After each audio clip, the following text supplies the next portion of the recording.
과연 우리 그리스도인이 된다는 게 바로 무엇인가?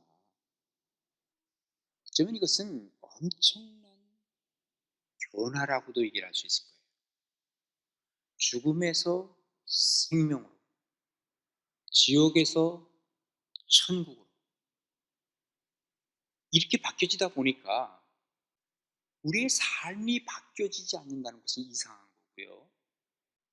우리의 가치관이 변화되지 않는다는 것은 이상한 거고요. 우리의 모든 것들이 사실은 변화되고 바뀌어지는 것은 이건 당연한 일이거든요. 우리가 정말 예수를 믿게 되면 먼저 나 자신이 알아요. 어? 내가 옛날에 안 그랬던 사람인데 내가 왜 이렇게 됐지?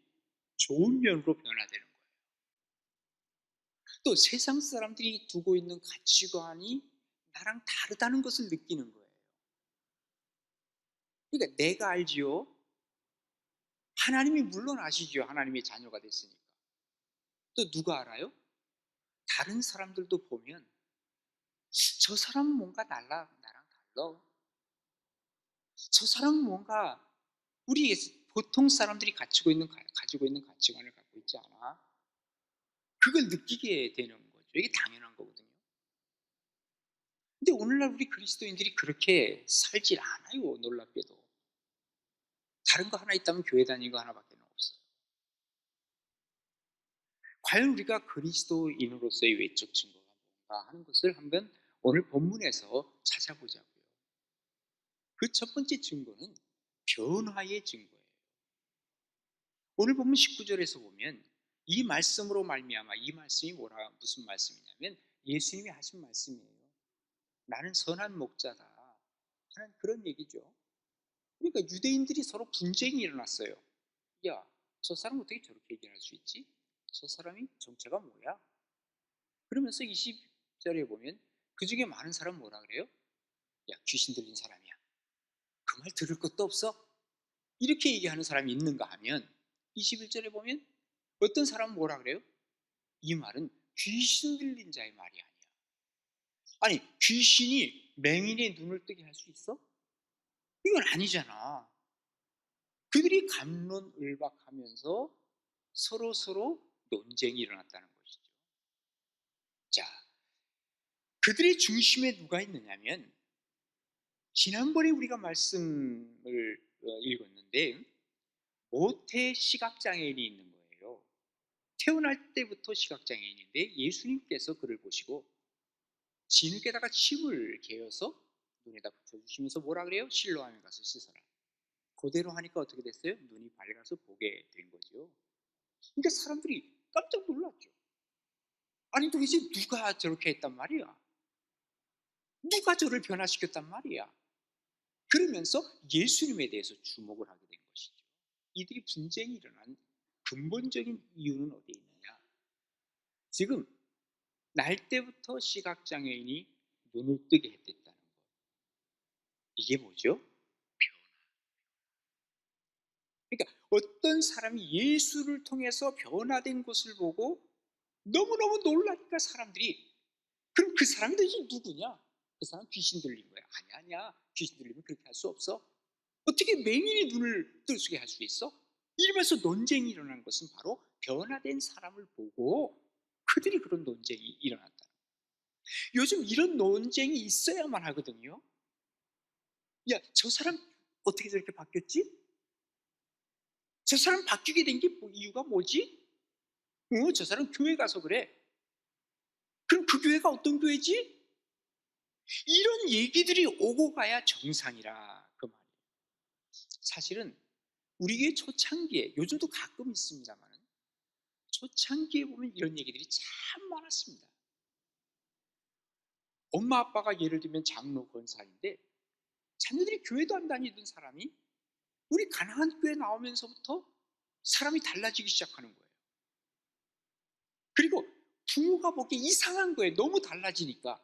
그래서 가끔 보다 보면요, 여기 다른 교회 장로님들이 와서 예배 드리는 경우도 있어요. 왜 왔느냐? 나중에 알고 보니까 우리 자식이 다니는 교회인데 얘가 너무너무 변화가 되니까 이 교회 혹시 이단 아닌가 확인하러 왔다는 거예요. 그리고 나중에 안심하고 돌아가시는 분들이 꽤 있었어요. 아마 여기 앉아 계신 분들의 부모님들도 그런 분들이 꽤 계셨을 거예요. 우리 교회가 이렇게 많은 변화가 있었던 교회였거든요. 근데 요즘은 이런 소식들이 많이 안 들려요. 가끔 들려요. 뭔가 그 사람의 변화된 모습을 보고 저 사람이 뭐 때문에 바뀌었지? 보니까 여기에 바로 예수 그리스도가 계신 거예요. 이런 얘기와 이런 소문들이 자꾸 날 수 있으면 그 교회는 좋은 교회고 예수님이 그곳에서 중심이 되시는 교회라고도 얘기를 할 수 있겠지요. 여러분, 우리가 무엇이 어떻게 변화되었습니까? 우리의 가치관이 정말 변화되어 있습니까? 그동안 세상적이고 물질적인 가치관이 영적이고 하나님 중심적인 가치관으로 변화되어 가고 있느냐, 그 말이에요. 근본적인 것들이 예수 그리스도를 통해서 변화되는 거예요. 여기서부터 변화되어서 우리의 삶이, 외적인 증거들이 보여지기 시작하는 거예요. 그래서 언젠가 말씀드렸지만 세상의 역사는 과거에서부터 현재로 미래로 가는 게 이게 세상의 역사예요. 그러나 우리 그리스도인의 역사는 미래에서부터 현재로 오는 거예요. 미래에 뭐가 있는데요? 천국이 있고 영생이 있어요. 이것을 우리의 삶 속에 끌고 오기 때문에 우리는 현재의 삶을 우리 주님이 원하시는 삶으로, 또한 우리의 영생을 살아가고 있는 그 모습으로 우리는 살아가는 것이죠. 이게 진정한 변화의 길이라는 것을 우리에게 알려주고 있는 것입니다. 예수를 믿으면 당연히 변화되어야 되는 것입니다. 왜? 우리의 미래, 우리의 영생을 알기 때문에 그렇습니다. 여러분, 돈에 대해서 최고의 가치를 가지고 있던 삭개오를 아시지 않습니까? 삭개오는요, 자기가 욕을 먹어도 괜찮아, 모든 걸 다 잃어버려도 괜찮아, 그러나 나는 돈이 중요해 해가지고 돈을 긁어 모았던 사람이 세리장 삭개오였습니다. 그런데 그의 역사 속에 누가 들어오시기 시작합니까? 예수님이 들어옵니다. 완전히 변화되는데 어떻게 변화됩니까? 내가 내 재산의 절반을 뚝 잘라서 가난한 사람들에게 나눠줄 거예요. 내가 혹시 부정하게 번 돈이 있으면 내가 4배를 갚을 거예요. 이게 바로 그리스도인의 변화의 모습입니다. 외적 증거가 있어야 된다니까요. 로마서 12장 2절에 보면 이렇게 기록을 하고 있죠. 너희는 이 세대를 본받지 말고 오직 마음을 새롭게 함으로 변화를 받아서 하나님의 선하시고 기뻐하시고 온전하신 뜻이 무엇인지 분별하도록 하라, 이렇게 말씀하고 계십니다. 변화가 일어날 때 어떤 사람은 급격하게 변화가 되는 사람도 있어요, 사도 바울처럼. 그러나 급격하게는 되지 아니하더라도 점진적으로라도 변화가 되어야 돼요. 그 변화의 열매라는 게 있잖아요. 바로 예수 그리스도의 인격의 열매예요. 그게 바로 성령의 열매죠. 사랑과 희락과 화평과 인내와 자비와 충성과 양선, 그리고 온유와 절제. 이것을 우리가 맺어가려고 했을 때 비로소, 또 이것이 맺어질 때 비로소 우리는 신앙인의 열매가 우리 가운데 맺혀졌다라고. 열매가 전혀 없어요? 변화가 전혀 없어요? 점검해 보세요. 내 속에 생명이 있는지, 정말 생명 대신 예수 그리스도가 내 안에 중심이 되어 있는지를 확인해야만 합니다. 켄 브랜차드라고 하는 분이 변화라고 하는 것은 단순히 과거의 습관을 버리는 것에 그치지 않고 과거의 습관 대신에 새로운 습관을 익히는 거라, 이렇게 얘기하고 있는 것이죠. 회개하고 그 자리에 바로 성령의 열매, 사랑과 희락과 화평과 인내와 자비와 충성, 양성과 충성과 그리고 온유와 절제를 집어넣을 수 있을 때 우리는 진정한 변화, 이 변화의 증거를 갖게 된다. 그럼 그리스도인의 증거를 갖고 계십니까? 모태신앙인데요, 내가? 나 그래도 10년, 20년 믿었습니다. 그게 변화는 아니에요. 그죠? 자칫 잘못하다가는 거기에 그냥 매너리즘에 빠져버리는 거예요. 나도. 이 변화의 모습, 예수 그리스도를 닮아가는 변화를 통해서 진정한 그리스도인의 외적 증거가 여러분이 있기를 간절히 바랍니다. 그 다음에 두 번째로는 따름의 증거가 있어야 돼요. 주님을 따라가야 된다, 그 말이에요. 자, 예루살렘의 수전절이 이르니 때는 겨울이래요. 예수께서 성전한 솔로몬 행각에서 거니실 때에 어떤 일이 벌어져요. 유대인들이 애워싸고 이르되 당신이 언제까지나 우리 마음을 모욕하게 하려 하나이까. 그리스도라면 빨리 말씀하세요. 이렇게 얘기하니까 예수께서 뭐라 그래요? 내가 너에게 말했지만 너희가 믿질 않았어. 내가 내 아버지 이름으로 행하는 일들이 나를 증거하는 것이 아니냐? 그런데 너희가 믿지 않은 것은 내 양이 아니기 때문에 그래. 내 양은 내 음성을 듣고 나는 그들을 알아. 그리고 그들은 나를 따른다. 이렇게 말씀하고 계시는 것이죠. 자, 보세요. 언제라 그랬어요? 수전절이라 그랬습니다. 이 수전절이라고 하는 그날은 주전 168년이죠. 시리아의 그 왕으로 있었던 안티오쿠스 에피파네스라고 하는 왕이 있었어요. 이 왕이 침입을 해왔어요. 근데 이 사람이 아주 악한 사람입니다. 예루살렘을 점령하고 나서는요, 그 예루살렘 성전 안에다가 제우스 신상을 거기다가 세워놨어요. 그리고 이스라엘 사람들이, 유대 사람들이 제일 싫어하는 게 뭐냐면 돼지 아닙니까? 그 돼지를 잡아다가 제사를, 그 돼지 피를 뿌리면서 제사를 드린 거야. 그러니까 이스라엘 사람들로서는 기가 막힌 거죠. 야야, 이건 아니지 않느냐 해서 그때 제사장으로 있던 마타디아스라고 하는 사람이 5 아들이 있었는데, 그 아들 중에 한 사람이 바로 마캅이라고 하는 아들이 있었어요. 이 아들이 군사를 이끌고 이 마캅이 혁명을 일으키기 시작합니다. 결국은 주전 2년 후이죠. 4년 후죠. 주전 164년 12월 25일 다 쫓아내버리고 말았어요. 그리고 나서는 이 8일 동안의 모든 것들을 다 회복하고 그리고 재봉헌을 그들이 하게 되는데, 그 날을 가리켜서 하누카라고 얘기해요. 이게 바로 수전절이에요. 오늘 본문에 보니까 바로 예수님이 이 수전절에 어디에 계셨다 그랬어요? 여기 솔로몬의 행각에서 지금 계신 거예요. 거기에 보니까, 오늘 성경에 보니까 뭐라 그래요? 주님 주변에 사람들이 애워쌌다 그랬어요.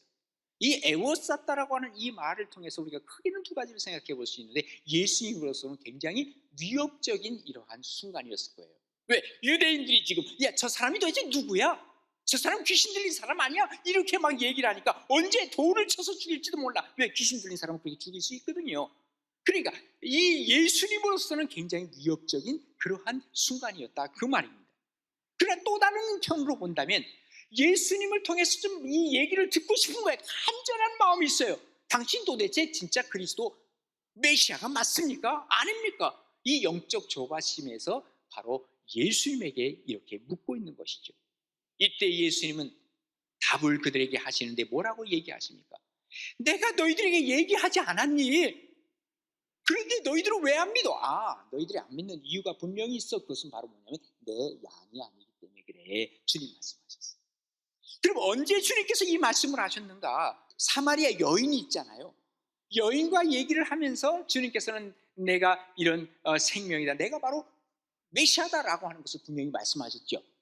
또 뿐만 아니라 예수님께서는 38년 된 병자를 고치시고 그리고 이 맹인을 고치시고, 이게 바로 행위로 주님께서 드러내셨어. 이 얘기 정도면 되지 않았니? 그럼 내가 메시아인 거 다 보여주지 않았니? 근데 너희들 왜 안 믿냐? 안 믿는 이유는 분명한데 너희들이 내 양이 아니기 때문이야. 이렇게 말씀하시는 거예요. 자, 내가 하나님의 자녀인가 아닌가 하는 것은요, 내가 하나님의 양인가 아닌가를 보면 분명하게 확인할 수 있죠. 우리가 하나님의 양이라고 한다면 주님을 따라갈 거예요. 그러나 내가 주님의 양이 아니라면 세상적인 즐거움이 내 앞에 있고 내가 세상적인 이익이 있다면 이건 먼저 따라갈 거예요. 이런 갈등이 있을 때 여러분 어디를 따라갑니까? 내가 손해를 본다 할지라도 예수님이 오라 하는 예수님의 음성을 들을 수 있는 사람은 예수님의 양이 분명합니다. 그러나 내가 내 이익이 있거나 내가 유익하거나 아니면 내가 어떤 즐거움이 있거나, 그런데 주님이 부르시긴 하지만 난 그게 아니라 주일날 교회 가는 것보다 지금 이쪽을 내가 더 선택을 해야 할 그런 상황이라면 나는 예수님에 대한 외적 증거인 주님을 따르지 않는다라고 하는 것을 분명하게 볼 수 있습니다. 하나님과 우리와의 관계를 성경에서는 뭘로 얘기를 하죠? 목자와 양으로 비유를 합니다. 우리를 향해서, 그리스도인을 향해서 양이라고 얘기를 하죠. 여러분, 이 양이라고 하는 동물 우리가 잘 봐야 됩니다. 양은 미안한 얘기지만 모든 동물 중에 최고 멍청한 놈이 양입니다. 어느 정도 멍청한지 아세요? 양이? 자기를 보호할 만한 보호장구가 하나도 없는, 그런 동물은 양밖에 없습니다. 그러면 최소한 눈이라도 좋아야 될 거 아니에요? 눈이라도. 여러분 어느 정도인지 아세요? 이 양은요 근시라 그래요. 근시. 그래서 근시 중에서 아주 초도 근시이기 때문에 앞을 멀리도 못 봐. 그러니까 아무것도 보이지 못하는 그야말로 정말 멍청한 놈들이 바로 양에 넘어지면 자기 스스로 일어나지도 못해. 이놈들은 주로. 그런데 양에게 있어서는 그렇기 때문에 꼭 필요한 존재가 있어요. 누굴까요? 목자가 있어야 돼요. 목자가 있어야 되는 거예요. 목자가 없으면 단 하루라도 살아가기가 힘든 놈들이 바로 이 양이에요. 그러니까 태어날 때부터 엉성하게 태어났어. 그런데 이 엉성한 놈이 바로 예수 그리스도가 중간에 오시니까 영성이 생기는 거예요. 그리고 그때부터 달라지기 시작하는 거예요. 그러면서 고백을 할 수 있죠. 뭐라고 고백합니까? 여호와는 나의 목자시니 내가 부족함이 없습니다. 이렇게 고백하는 것이죠. 이 고백을 주님께서는 듣고 싶어 하시는 것이죠. 그런데 양이 잘하는 게 하나 있습니다. 뭔지 아세요? 목자의 음성을 듣는 것이라고 얘기할 수 있습니다.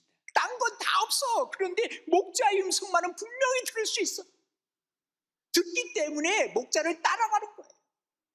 우리가 그리스도인들이 다른 소리 다 이 소리 저 소리 다 들려도 우리 주님의 음성을 듣지 못하면 우리는 주님의 양은 아니라. 주님이 벌써 여러 번 얘기를 했지만 유대인들이 당신 정말 메시아 맞소? 그러니까 예수님 뭐라 그래요? 내가 여러 번 얘기했잖아. 나를 너희들이 봤잖아. 그런데 너희들이 듣지 않는 것은 너희들은 내 양이 아니기 때문이야. 여러분 우리가 주님의 음성을 들어야 돼요. 주님의 말씀을 내가 들을 수 있어야 된다 그 말이에요. 그래서 요한복음 10장 3절에 보면 문지기는 그를 위하여 문을 열고 양은 그의 음성을 듣나니 그가 자기 양의 이름을 각각 불러 인도하여 내느니라 그랬습니다. 주님의 음성을 듣고 주님을 따라가는 거예요. 여기에 바로 은혜가 되고 여기에 축복이 되고 나의 생명의 길을 인도하는 거예요. 그래서 좀 전에 제가 말씀드렸지만 여호와는 나의 목자시 내가 부족함이 없으리로다. 그가 나를 푸른 풀밭에 누이시고 쉴만한 물가로 인도하시고 내 영혼을 소생시키시고 그리고 자기 이름을 위하여 의의 길로 인도하신다. 내가 사망의 음침한 골짜기로 다닐지라도 해를 두려워하지 아니하는 것은 뭐예요? 주께서 나와 함께 하십니다. 주의 막대기와 주의 지팡이가 나를 안위하십니다. 주께서 내 원수의 목전에서 내게 상을 차려주시고 기름을 내 머리에 부어주셨으니 내 잔이 넘칩니다. 내 평생의 선하심과 인자하심이 반드시 나를 따르니 내가 여호와의 집에 영원히 살겠습니다. 이 고백을 할 수 있는 것은 바로 양의 고백인데 바로 우리 예수님의 양, 하나님의 양 된 우리 그리스도인의 고백이 바로 우리의 정체성이 바로 여기에 있다는 것이죠. 오늘 같은 날 이제 뭐 코로나도 거의 끝나간다 그러고 그러니 이제 주일날 꼭 교회 가야 되겠어? 아마도 이런 목소리가 여러분에게 들렸을지 모릅니다. 그러나 아니야 나는 교회 갈 거야. 그런데 이쪽에서 또 얘기하기를 요즘 비대면 시대야. 그러니 설악산에 가서 제주도에 가서 거기서 인터넷으로 예배드려. 괜찮아. 목사님도 괜찮다 그랬잖아. 여러 소리가 들릴 때 과연 나는 어느 소리를 들으려고 하는가? 주님의 소리를 나는 과연 듣고 있는가? 주님을 따라갈 때 우리의 정체성은 바로 그리스도의 정체성을 갖게 된다 하는 것을 기억하시면서 주님의 소리 잘 듣고 주님을 따르는 우리 하나님의 모든 식구들 되어질 수 있기를 바랍니다. 그 다음에 이제 마지막으로는 소속의 증거가 나와야 돼요. 28절 29절에 보면 내가 그들에게 영생을 주노니 영원히 멸망하지 아니할 것이요 또 그들을 내 손에서 빼앗을 자가 없느니라. 그들을 주신 내 아버지는 만물보다 크심에 아무도 아버지의 손에서 빼앗을 수 없느니라. 자 보세요. 예수님을 믿게 되면 우리가 예수님을 통해서 영생을 얻게 되는데 그때부터 주님의 보호를 받게 돼요. 누구도 빼앗을 수 없다는 거예요. 완전 주님께서 책임지시겠다는 거예요. 북한에서 핍박을 받고 있는 사람을 건져내기 위해서 많은 돈이 들어요. 중간에 브로커를 썼어요. 우리 교회에서도 많은 여러 북한에서 그 탈북한 사람들을 우리가 위해서 그 사람들을 뽑아내서 여기 예를 들면 중국 국경에서부터 여기 중국 내륙까지 또 중국 내륙에서 뭐 라오스나 아니면 다른 나라까지 이렇게 해서 브로커들이 여기까지 안전하게 해주는 걸로 해서 돈을 그들에게 주죠. 그리고 나서 나중에 이제 대한민국으로 와서 여기서 정착을 하게 되고, 그리고 여기서 이제 국적이 바뀌게 되어서 소속이 대한민국 국민이 되는 거예요. 그러면 우리나라 법의 보호를 받게 되어 있어요. 마귀의 압제에 있고 마귀의 그 손아귀에 있는 것을 뺏어내기 위해서, 영생을 얻도록 하기 위해서 어떻게 해요? 예수 그리스도께서 거기에 대한 대가를 치렀어요. 십자가에서 죽으셨어요. 그리고 우리를 바로 천국의 비자가 아니라 천국의 영주권, 시민권을 우리에게 주신 거예요. 이제는 주님의 보호를 우리는 받게 되었다는 거예요. 요한복음 5장 24절에 보면 내가 진실로 너희에게 이르노니 내 말을 듣고 또 나 보내시를 이를 믿는 자는 영생을 얻고 심판에 이르지 아니하니 사망에서 생명으로 옮겼느니라 그랬습니다. 골로새 1장 13절에 보면 그가 우리를 흑암의 권세에서 건져내셨고 그의 사랑의 아들의 나라로 옮겨주셨다라고 얘기하는 소속이 중요해요. 우리가 태어날 때 누구와 함께 하느냐 중요하죠. 그 사람이 바로 나의 엄마가 되고 아빠가 되는 거 아니겠어요? 태어날 때 그잖아요. 엄마 뱃속에서 나왔으면 엄마가 되는 거죠. 우리가 영생하면서 영적으로 태어날 때 우리는 바로 우리 주님과 함께 태어나는 거예요. 소속이 바로 나의 아버지가 바로 하나님이 되고 나의 구세주 되시는 예수님이 바로 나의 부모가 되는 것이죠. 이제 그분의 보호를 받게 되어 있어요. 노벨상을 받은 오스트리아의 동물학자가 있는데요, 콘라트 로렌츠라고 하는 분이에요. 이분이 연구를 한 게 있는데 뭐냐면 많은 동물 중에서, 다 그런 건 아닌데 여러 동물 중에서는요, 그가 부화하거나 새끼로 태어났을 때 제일 먼저 움직이는 물체를 보면서 그 물체가 자기의 엄마로 생각하는 동물들이 많대요. 예? 그래서 이게 각인이 되는 거예요. 예? 임프린팅이라 그러죠. 이 각인이 되는 거예요. 저 움직이는 저게 바로 내 엄마다 그러는 거예요. 그래서 예를 들면 오리라든지 거위라든지 이런 놈들은 태어나면서 아래서 부화되면서 제일 먼저 움직이는 거 따라다녀요. 계속. 옛날에 우리가 오리를 한번 키워봤어요. 우리 아이들이 어릴 때. 근데 이 새끼를 데려왔더니 제일 먼저 데려온 우리 딸을 종종 따라다녀. 잠잘 때까지 따라다녀요. 이게 어쨌든 간에 그 태어날 때 가장 먼저 만난, 그게 굉장히 중요한 의미가 있어요.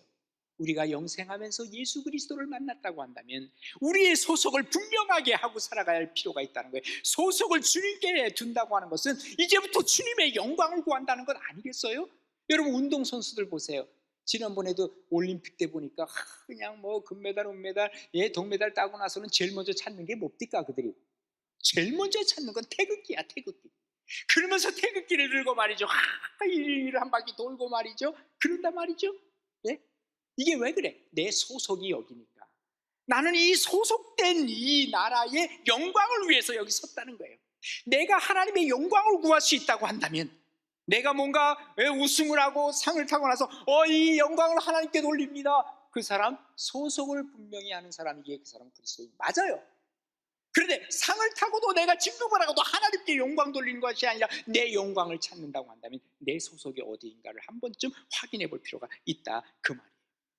그래서 고린도전서 10장 31절에 보면 그런즉 너희가 먹든지 마신지 무엇을 하든지 다 하나님의 영광을 위하여 하라 그랬습니다. 골로새서 3장 17절에 보면 또 무엇을 하든지 말이나 일이나 다 주 예수의 이름으로 하고 그를 힘입어 아버지 하나님께 감사하라 그랬습니다.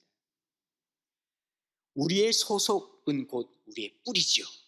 이 뿌리를 계속해서 내리다 보면 그 열매를 알 수 있다라고 얘기하고 있는 것이죠. 우리가 하나님 앞에서 나의 뿌리는 무엇인가, 나의 소속은 무엇인가를 다시 한번 확인하면서 진정한 그리스도인이다 하는 이 모습을 내가 알고, 또 하나님이 물론 아신다니까요. 그리고 세상 사람들이 봐도 저 사람은 정말 예수님이 맞아, 이것을 우리가 들을 때 비로소 우리는 진정한 그리스도인의 정체성을 우리가 확인하게 되는 것이죠. 그렇습니다. 한번 우리 확인해 보십시다. 내가 무엇이 변화되었는가, 또 무엇이 변화되고 있는가. 그리고 내가 주님의 음성을 듣고 따라가고 있는가? 그리고 내가 이 소속이 주님의 것이 되어서 하나님께 영광을 돌리며 살아가는가? 기도하겠습니다.